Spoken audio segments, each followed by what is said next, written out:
Hi, Harvard Medical School. I'm delighted to introduce myself to you. And I'll begin with the story. The story is called The Greatest Doctor. One day in a kingdom, there was a beautiful princess. And on the day her parents came to see her, to see who she wanted to marry, they found her in their bed chambers, lying down, ashen colored complexion, and ready, and looked like she was at death's door. The king and queen immediately called all the physicians together and said, "Come, heal my daughter. She's dying. We don't know what's wrong with her." After examining her and offering all kinds of therapy, they cannot do it. So the king said, "Go and make a proclamation in my kingdom as the greatest doctors to come to the palace immediately." That night, knights and palace guards went throughout all the realm and posted declarations saying the greatest doctors to come to the palace immediately. But in the medical school, a student was very, very perplexed. He didn't understand something. All his students, classmates, and professors were all very overweight. And he asked one day, "Teacher, why is everybody so fat? Why is everybody so obese?" The teacher said, "Listen, if you find that out, tell us, because that would be the greatest doctor."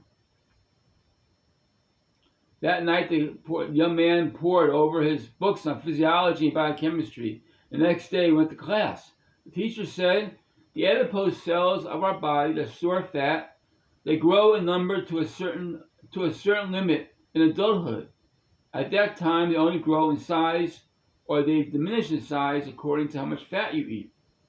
But what we're finding, remarkably, is that the adipose cells are now dividing. Whoever finds this out will be the greatest doctor." That night, the young man's on his horse and he's riding home and he sees a proclamation saying the greatest doctor is to come to the palace immediately. He immediately gallops off to the castle, knocks on the door. They say, "Who are you?" He says, "I'm the greatest doctor." They say, "Come in, come in." The king and queen hear the greatest doctor's there. They come and they rush him to their daughter who's dying. The young man looks at her. She's beautiful. He falls in love with her. And he says, as he examines her body, he says, "Quick, get me 4 cups, milk, lactobacillus, and a flame." And then he proceeds to make his medicine. Slowly, he spoon feeds it to her. And slowly and slowly, her radiant complexion comes back. Color comes into her face. And she looks vibrant and healthy. She opens her eyes. And she says, "Father, this is the man I'm going to marry."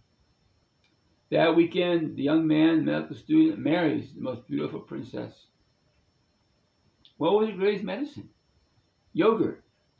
I love to study labs. Recently, I found a lab online that said yogurt has the ability to block adipose cells from dividing. They don't know exactly how, but that's what they discovered. Do you know 13 cancers are caused by obesity? Why do I want to be a doctor? What is my goal? My goal is to end cancer. My goal is to take the lab knowledge, the p53 protein, all the labs I've read, and put myself into that foundation and study medicine so I can end cancer. Cancer is the most thoroughly studied disease in all history. p53 protein is the most thoroughly studied disease in modern cancer history. It's time to end this disease, and you at Harvard, we could do it. Even if I don't go, you could do it. I'll tell you the cure. The cure is radioactive cysteine. This is what Jesus told me. So I don't have to find the cure. I just have to make the medicine. We can do it. This suffering has to end. People are hearing today 1 to 3 of them are going to get cancer. They don't realize it. That there are preventive ways to avoid it. It can be down to 1 to 5. If we understand p53 protein science as the foundation of all cancer therapy and how it can be cured, great joy will be in our land and in all the world. So thank you very much. My credentials are in the Copyright Office. There's 4 books on cancer have been written, 2 on breast cancer, ovarian cancer, and cachexia, one on p53 protein, and one on prophylactic cancer medicine based on vitamins D and vitamin B6, and also isothiocyanates.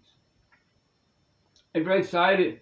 I'm 70 years old. It's not the age you usually apply in medical school. But I feel very young, and I'm dating a very, very gorgeous girl, and everything is just so right. Time is right in this disease. So let's do it. I hope a sword of light goes to every cancer doctor, and this dragon is off the earth forever. Thank you, and God bless you.